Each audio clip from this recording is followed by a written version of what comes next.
जय श्री राधे कृष्ण दोस्तों। तुलसी के पौधे की एक चुटकी मिट्टी शरीर पर लगाकर स्नान करने से क्या होता है?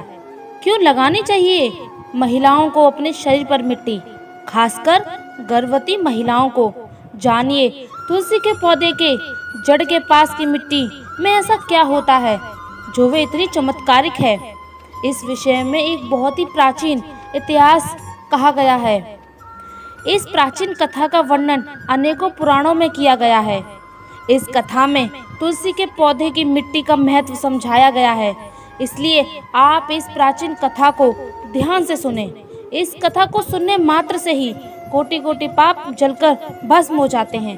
तो चलिए आपको सुनाते हैं वह कथा। प्राचीन काल की बात है। देवर्षि नारद जो अपनी वीणा पर नारायण नारायण का मधुर जाप करते हुए तीनों लोकों में विचरित करते रहते हैं।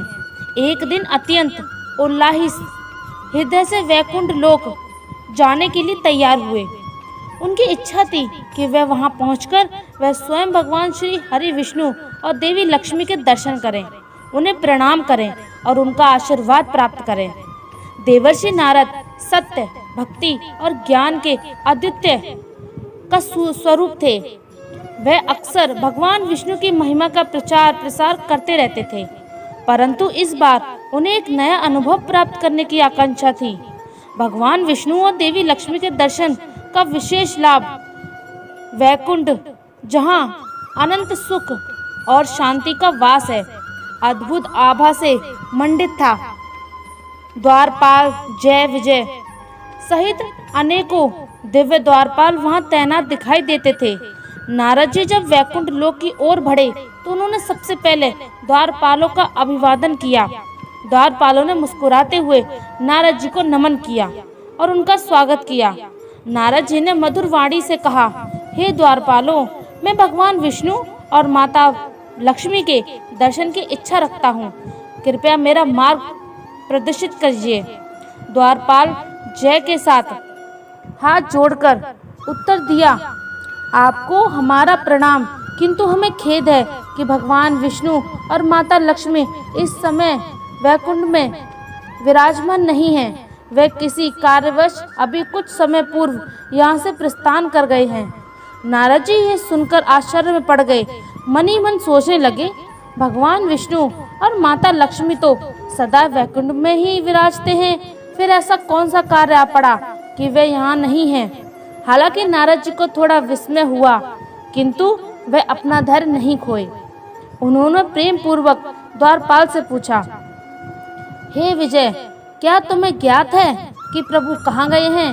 द्वारपाल विजय ने आगे बढ़कर कहा, हे मुनिवर, हमें पूर्ण रूप से ज्ञात नहीं, परंतु हमने सुना है कि वे मंदराचल पर्वत की ओर गए हैं। ऐसा प्रतीत होता है कि वहाँ कोई विशेष अनुष्ठान या पूजा का आयोजन चल रहा है, जिसमें स्वयं भगवान विष्णु और देवी लक्ष्मी पधारे हैं। ये सुनकर नारद जी के मन में प्रभु के दर्शन की उत्कंठा और भी प्रबल हो गई। उन्होंने द्वारपालों को धन्यवाद दिया और वहां से लौटने का विचार किया। इससे पूर्व कि वे सीधे मंदराचल पर्वत की ओर प्रस्थान करते, उन्हें एक विचार आया, क्यों न मैं सृष्टिकर्ता ब्रह्मा जी के पास जाऊं। संभव है उन्हें भगवान विष्णु के बारे में अधिक जानकारी होगी।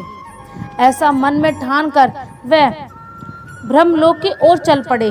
ब्रह्मलोक में कमलासन एवं विराजमान ब्रह्मा जी का लोक है। असीम प्रकाश और ज्ञान केंद्र है। 4 मुख वाले ब्रह्मा जी वेदों के उद्धाता हैं और संसार की सृष्टि के आदि कारणों के अग्रणी माने जाते हैं। नारद जी जब वहां पहुंचे तो उन्होंने देखा कि ब्रह्मा जी नित्य नए सृजन की योजना में निमग्न थे। 4 वेद जिनके हाथों में सुशोभित रहते थे, वही ब्रह्मा जी किसी नवयज्ञ के प्रारूप और पर विचार कर रहे थे।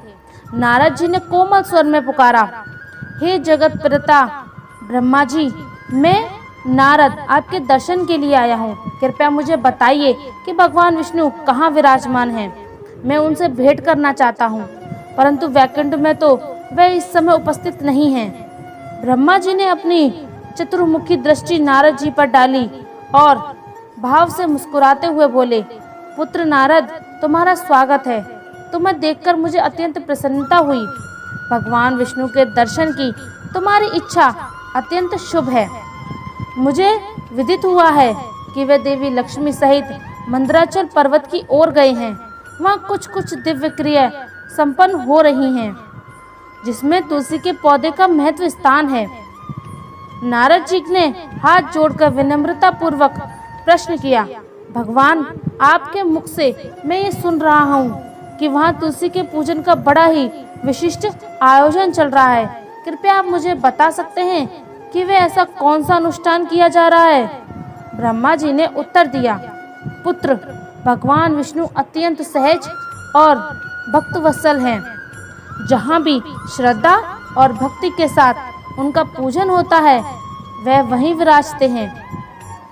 मंदिराचल पर्वत पर यह आयोजन विशुद्ध भक्ति का प्रतीक माना जा रहा है।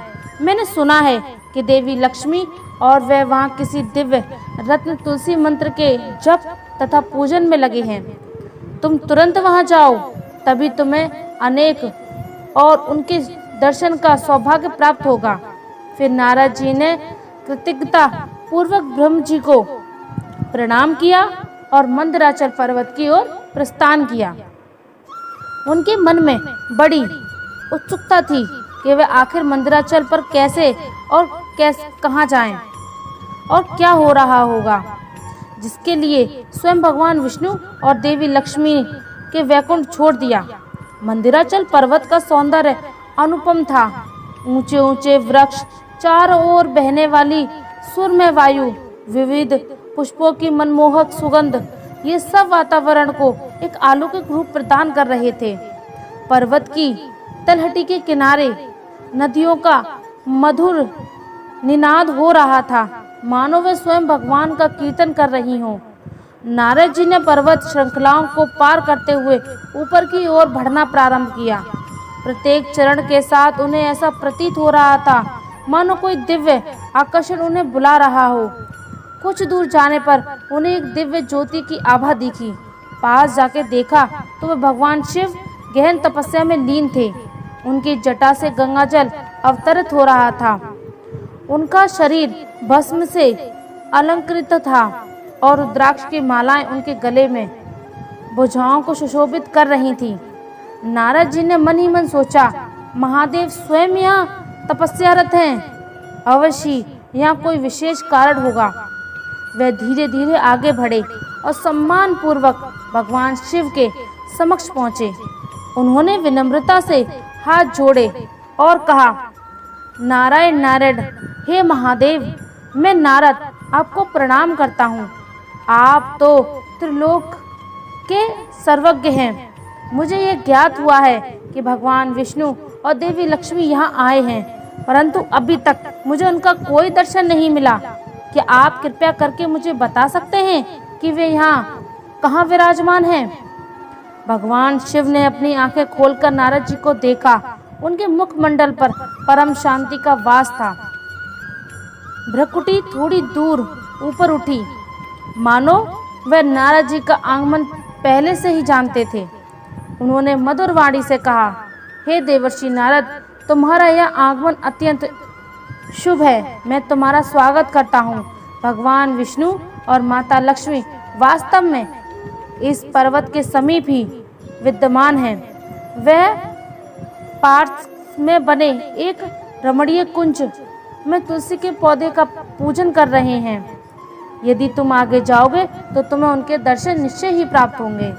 नारद जी ने विस्मय से पूछा, हे भोलेनाथ, मैं सुन रहा हूँ कि वे तुलसी पौधे की पूजा कर रहे हैं। इस बात ने मुझे अत्यंत आश्चर्य में डाल दिया है, क्योंकि यद्यपि मैं जानता हूँ कि तुलसी बड़े ही पुण्य का स्रोत है, परंतु तुलसी के बारे में ऐसा क्या महान रहस्य है कि स्वयं भगवान विष्णु और माता लक्ष्मी उसे पूजे यहाँ तक चले आए। शिव जी मंद मंद मुस्कुराते हुए बोले, हे देवर्षि, तुम्हारा आश्चर्य उचित है। तुलसी का महत्व अपार है। इसके संबंध में एक प्राचीन कथा प्रचलित है, जिसे मैंने स्वयं संत कुमारों से सुना है। यदि तुम्हें इच्छा हो तो तुम्हें तुलसी का वे अनमोल मंत्र सुनाता हूँ। मैं मनुष्य को जन्म जन्मांतरों के पापों से मुक्त कर देता हूँ। नारद जी ने श्रद्धा पूर्वक कहा, हे महादेव, मैं अत्यंत उत्सुक हूँ। कृपया मुझे उस कथा का विस्तृत वर्णन कीजिए जिसमें मैं भी इस ज्ञान का प्रसार कर सकूं। भगवान शिव ने प्रसन्नता से सिर हिलाया। उन्होंने ध्यान से नारद जी की ओर देखा और कहना आरंभ किया, हे नारद, सावधान होकर सुनो। यह कथा अत्यंत प्राचीन है, जिसे मुझे स्वयं सनत कुमार ने सुनाया था। सनत कुमार ब्रह्मा जी के मानस पुत्र हैं और चिरकाल से तप, ज्ञान और भक्ति में लीन हैं। उस दिन वह मुझे मिलने कैलाश पधारे और उन्होंने वह अद्भुत वृत्तांत सुनाया। वह तुम्हें आज मैं सुना रहा हूँ। एक बार चारों सनत कुमार यमराज से मिलने के लिए यमपुरी गए थे। चारों सनत कुमारों को यमपुरी में लाया हुआ देखकर वहाँ यमराज बड़े आदर और भक्ति से उनका स्वागत करने लगे। शिव जी ने नारद जी की ओर देखा और आगे बोले, हे नारद, यमराज ने सभी सनत कुमारों को एक कथा सुनाई और यमराज ने तब सनत कुमारों से कहा कि यदि कोई भी प्राणी तुलसी के पौधे की जड़ की मिट्टी को अपने शरीर पर लगाता है तो उनके जन्म जन्मांतर के पाप नष्ट हो जाते हैं। वह समस्त तीर्थों में स्नान करने का फल प्राप्त लेता है और अंत में उसे वैकुंठ धाम की प्राप्ति होती है। यही कारण है कि सनत कुमारों ने मुझे भी इस कथा को विस्तार से सुनाया। मैंने अपने तप के बल से भी कई बार अनुभव किया है कि तुलसी के पत्ता, फूल, फल, मूल, शाखा, छाल, तना और मिट्टी, ये सब अत्यंत पावन है। यदि मनुष्य मृत्यु काल में तुलसी का काष्ठ अपने पास रख ले या उस काष्ठ से अग्नि दहन करे तो उसके सभी पाप भस्म हो जाते हैं और उससे विष्णु लोक की प्राप्ति निश्चित हो जाती है। जो मनुष्य तुलसी काष्ठ की आग से अपना दाह संस्कार कराता है उसे स्वयं विष्णु दूत आकर वैकुंठ ले जाते हैं। यमदूत उसका स्पर्श भी नहीं कर पाते। यहाँ तक कि यदि अन्य लकड़ियों में केवल एक टुकड़ा तुलसी काष्ठ का भी जल जाए तो वह भी करोड़ों पापों को नष्ट कर देता है। मरणासन व्यक्ति के अंग में यदि तुलसी का पत्र हो या तुलसी जड़ की मिट्टी लगी हो तो उसकी मुक्ति सुनिश्चित है। इसी तरह यदि कोई अपने दैनिक पूजा में या किसी विशेष अनुष्ठान में शरीर पर तुलसी लगाकर भगवान विष्णु का पूजन करे तो उसे सैकड़ों गुना पूजन का फल प्राप्त होता है। जो पितरों के पिंडदान में तुलसी दल का प्रयोग करता है उसके पितृ 100 वर्षों तक तृप्त हो जाते हैं। यदि घर में तुलसी का पौधा लगा हो तो उस घर के दुख, दरिद्रता और पाप नाश हो जाता है। और इसी तरह मैंने सुना है कि यदि कोई मंदिर के समीप तुलसी लगाता है तो उसे अनंत काल का स्वर्ग में निवास करने का फल प्राप्त होता है। तुलसी के बीजों से जो नए पौधे जन्म लेते हैं उनका पुण्य उस मनुष्य के खाते में जुड़ जाता है। नारद, संक्षेप में कहूँ तो तुलसी ऐसी दिव्य वनस्पति है जो स्वयं में ब्रह्मा, विष्णु और रुद्र का वास रखती है। उसकी जड़ में ब्रह्मा, मध्य भाग में जनार्दन, विष्णु और मंजरी में रुद्र का निवास माना गया है। इसलिए तुलसी धरती पर एक चलती फिरती तीर्थ स्थली की तरह है। जहाँ तुलसी की सुगंध जाती है वहाँ का वातावरण पवित्र हो जाता है। जो भक्ति पूर्वक तुलसी की पूजा करता है उसके सभी दुर्भाग्य दूर हो जाते हैं और भगवान विष्णु एवं माता लक्ष्मी की कृपा सदैव उस पर बनी रहती है। भगवान शिव के मुख से यह सब सुनकर नारद जी अत्यंत आनंदित हो गए। उनके हृदय में तुलसी के प्रति गहरा सम्मान और भक्ति उमड़ पड़ी। उन्होंने हाथ जोड़कर कहा, हे महादेव, आपकी कृपा से मुझे इतनी दिव्य कथा सुनने को मिली है। अब मैं भगवान विष्णु और माता लक्ष्मी के दर्शन की आज्ञा चाहता हूँ। मैं अपनी आंखों से देखना चाहता हूँ कि वह किस भाव से तुलसी का पूजन कर रहे हैं। भगवान शिव ने आशीर्वाद देकर उन्हें विदा किया। जाओ देवर्षि, तुम्हें उनके दर्शन अवश्य होंगे। वे उसी ओर है जहाँ से मंद सुगंध आती है। मैं तुम्हारे मंगल की कामना करता हूँ। भगवान शिव को प्रणाम करके नारद जी मंदराचल पर्वत की ढलान पर आगे बढ़े। उन्होंने देखा कि एक शांत और मनोहर स्थान पर बड़े ही मनमोहक पुष्पों और तुलसी के पौधे से घिरा हुआ एक मंडप सब बना हुआ था। वहां से मधुर धूप की सुगंध आ रही थी। जैसे जैसे वे समीप पहुंचे, उनका हृदय भक्ति भाव से भरने लगा।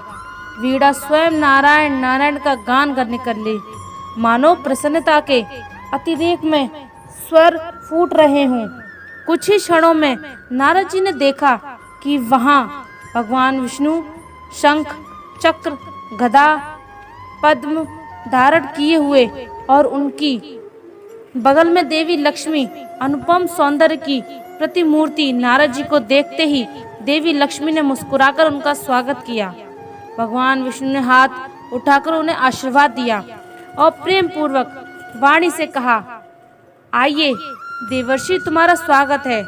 आज यहाँ हम तुलसी का पूजन करने आए हैं, जो पवित्र और भक्तों को मोक्ष प्रदान करने वाली है। शैलपुत्री की इस पावन भूमि पर जहाँ शिव की तपस्या कर रहे हैं, वहीं तुलसी का ये निरंतर पूजा हमें परम सुख प्रदान करती है। बोलो, तुम्हारा आगमन कैसे हुआ? नारद जी ने बड़े विनम्र भाव से उनके चरणों में दंडवत प्रणाम किया। फिर उठाकर बोले, हे प्रभु, हे माता लक्ष्मी, मैं आपकी महिमा का वर्णन क्या कर सकता हूँ। आपकी कृपा से ही मैं त्रिलोक में विचरण करता हूँ और लोगों के दुख मिटाने का यंत्र करता हूँ। आज मैं वैकुंठ गया, पर वहाँ आपकी अनुपस्थिति जानकर ब्रह्मलोक पहुँचा। ब्रह्मा जी ने बताया कि आप यहाँ मंदराचल पर आए हैं। फिर जब मैंने महादेव से भेंट की तो उन्होंने मुझे तुलसी महत्व की एक अद्भुत कथा सुनाई। उसी कथा ने मुझे रोमांचित कर दिया। अब मैं स्वयं आपको इस पूजन में लीन देखकर अभिभूत हूँ। सचमुच तुलसी देवता समान पवित्र है। भगवान विष्णु ने मधुर मुस्कान के साथ कहा, हे नारद, तुम सत्य कहते हो। तुलसी का महात्म आनंद है, वही जीवन दयनीय है, वही सर्व पाप हारिणी है। जो मनुष्य तुलसी का सम्मान नहीं करता, वह महान पुण्य से विचलित रह जाता है, और जो उसे अपने हृदय से पूजता है, उसे मुझे प्राप्त करने में देर नहीं लगती। मैंने स्वयं अनेक प्राचीन कालों में तुलसी व्रत का महत्व प्रतिपादित किया है। आज भी मैं और लक्ष्मी यहाँ उसी भाव से पूजा कर रहे हैं। हम तुम्हारा हार्दिक स्वागत करते हैं। इस पूजा में सम्मिलित हो जाओ। नारद जी का हृदय प्रसन्नता से भर उठा। उन्होंने भगवान विष्णु और लक्ष्मी के समक्ष श्रद्धा पूर्वक तुलसी दल अर्पित किया और स्तुति की। कुछ देर तक वे वहां मौजूद दिव्य वातावरण का आनंद ले रहे थे। फिर उन्होंने दोबारा श्री हरि को प्रणाम किया और, हे प्रभु, आज मुझे इस ज्ञान की प्राप्ति हुई है। इसका श्रेय मैं आपके और महादेव के चरणों में अर्पित करता हूँ। आपकी अनुमति हो तो मैं अब वापस प्रस्थान करूं, ताकि इस कथा और तुलसी के महत्व को समस्त लोक में प्रसारित कर सकूं। भगवान विष्णु ने आशीर्वाद देते हुए कहा, नारद, तुम जहाँ जहाँ जाओगे, हमारा नाम और भक्ति भाव फैलाता जाएगा। संसार में अधर्म के नाश और धर्म की स्थापना के लिए ये कथा अत्यंत उपयुक्त है। तुम निसंकोच जाओ और तुलसी महत्व का सच्चार करो। सभी प्राणियों को इसका लाभ मिले। हम तुम्हारे मंगल की कामना करते हैं। देवी लक्ष्मी ने भी वरदान देकर कहा, देवर्षि नारद, तुम्हारी बुद्धि बड़ी ही निर्मल है। जो भी तुम इस कथा को सुनाओगे, उनका हृदय शुद्ध होगा और उन्हें परम शांति मिलेगी। तुलसी सबके लिए मंगलमयी है। जाओ और पूरे जगत को इस सत्य से अवगत कराओ। इस प्रकार नारद जी को मनचाहा वरदान मिला। उन्होंने दोनों को प्रणाम किया, अपनी वीणा उठाई और मधुर ध्वनि के साथ पुनः नारायण नारायण का उच्चारण करने लगे। उनके मुख पर दिव्य तेज था, हृदय में एक गहरा संतोष था। उन्होंने स्वयं भगवान विष्णु और माता लक्ष्मी से तुलसी महत्व के प्रत्यक्ष जान लिया था। नारद जी के हृदय में जो आनंद और ज्ञान का स्रोत फूटा था, वह समूची सृष्टि में वितरित होने के लिए तत्पर था। वे संतुष्ट होकर उस दिव्य स्थान से निकल गए। मंदिराचल की पहाड़ियों को पार करते हुए उस विशाल पर्वत श्रृंखला को छोड़कर वे अन्य लोकों में जाने लगे। उनके मन में एक ही विचार था, तुलसी की महिमा का गुणगान भगवान विष्णु की कृपा प्राप्त की जा सकती है। तो दोस्तों, उम्मीद है आपको ये कथा जानकारी पसंद आई होगी। वीडियो को लाइक ज़रूर करें और कमेंट में हर हर महादेव, जय श्री कृष्ण, जय माँ तुलसी, जय माँ लक्ष्मी ज़रूर लिख देना। साथ ही चैनल को सब्सक्राइब करना ना भूलें। आप सभी का धन्यवाद।